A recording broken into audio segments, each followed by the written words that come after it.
Gusto niya ng ganito. O sige, puntahan kita. Hala ka, Pinky! Kasama ka daw dun sa listahan. Ngayon, ang buong akala niya, Okay. walang accounting. Nakita niya meron sigurong account. Nalinawan niya na, ako nakita ko Nakita ko mismo merong accounting.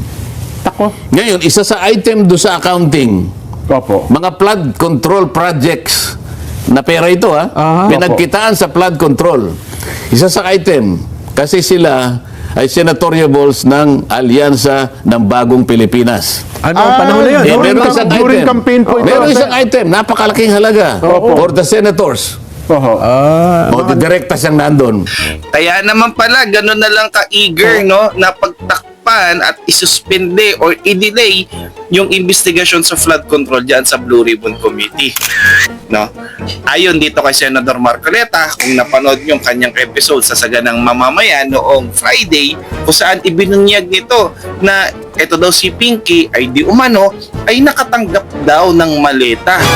Ito daw si Pinky ay di umano ay nakatanggap daw ng maleta. Galing po sa flood control At ito hindi na siya basta chismis. Hindi. Ayon kay Senador Marcoleta, meron daw itong listahan o meron daw itong resibo na ito ay nanggaling kay Congressman Leandro Leviste. Alam naman natin, nakaraang taon, di ba? Si Congressman Leviste, siya yung may hawak ng Cabral Files. Patay kang bata ka, Senator Pinky. Kaya naman pala, ayaw ipagpatuloy yung investigasyon sa flood control.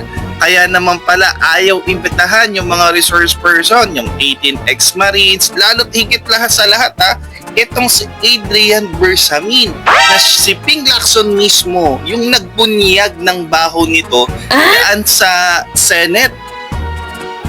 Mantakin mo yon, hindi mo pinatawag sa Blue Ribbon Committee.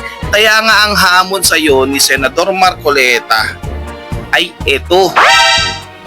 Imbitahan mo yung mga resource person na nandiyan dyan at ipagpatuloy mo na ang investigasyon ng flood control. Kung talagang wala kang kinalaman at hindi ka nakatanggap ng mali-malitang pera galing sa flood control. At ayon dito kay Senador Marcoleta, ikaw na daw yung lalaki. Ikaw na daw yung pogi. Ikaw na yung pinakamagaling. Ikaw na rin yung macho.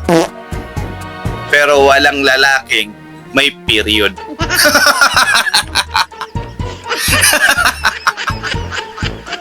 Paano? Ako si JTV. I-share mo na tong video na to para makatulong ka naman sa ekonomiya.